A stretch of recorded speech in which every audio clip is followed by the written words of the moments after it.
Well, one more time, Donald Trump gets hit pretty hard. And this time, surprisingly harder than normal from Chuck Todd. I want you to listen to this, and let's take it on the other side. At the very moment President Trump hoped to go on offense against Joe Biden, he found himself playing defense again.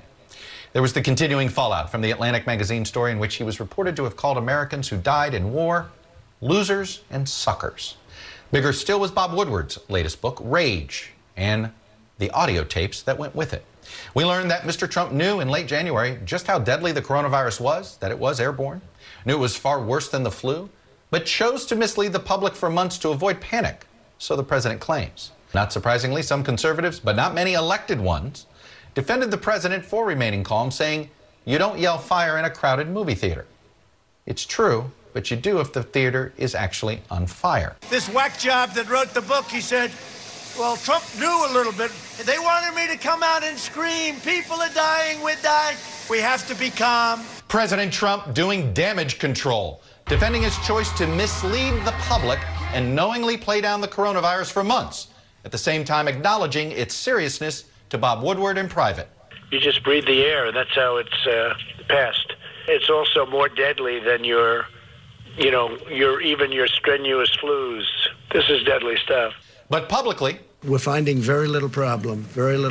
Now, you treat this like a flu. to Woodward, Now it's turning out it's not just old people, Bob. Just today and yesterday, some startling facts came out. It's not just older Yeah, exactly. young people, to plenty of young people. but publicly, Young people are almost immune to this disease.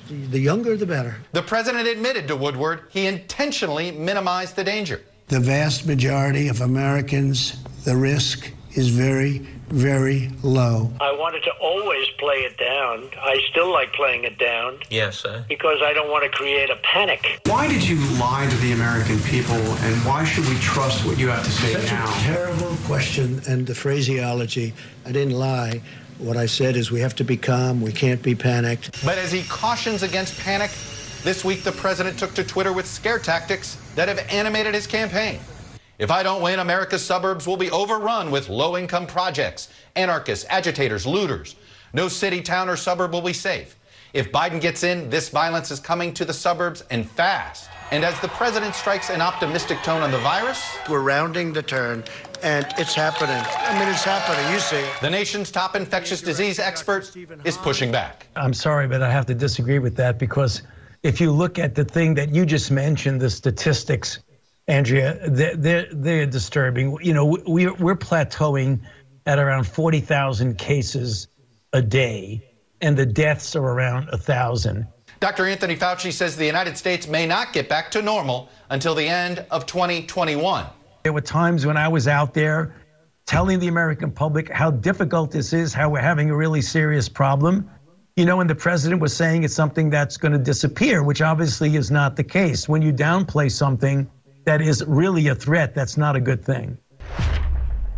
Now, that was an excellent piece putting out what the president did wrong. That was an excellent piece showing that the president is a liar. That's an excellent piece showing that the president cannot be trusted. There's one thing that's missing from that piece, and that is the president killed or caused the death of likely over 150,000 Americans because by misleading them, by lying to them about the infectiousness about this disease, by lying to them about who gets this disease, by lying to them about how hard this disease is on the body, it made a whole lot of people take their guards down. By not enforcing or trying to challenge all governors to put masks on people's face after him knowing that this disease was airborne, it also caused the deaths of many. The thing about it here is this. It is okay to say the president is a liar. It is okay to say all these issues. We must connect the dots. And the dot says Donald Trump caused the deaths of thousands, tens of thousands of Americans.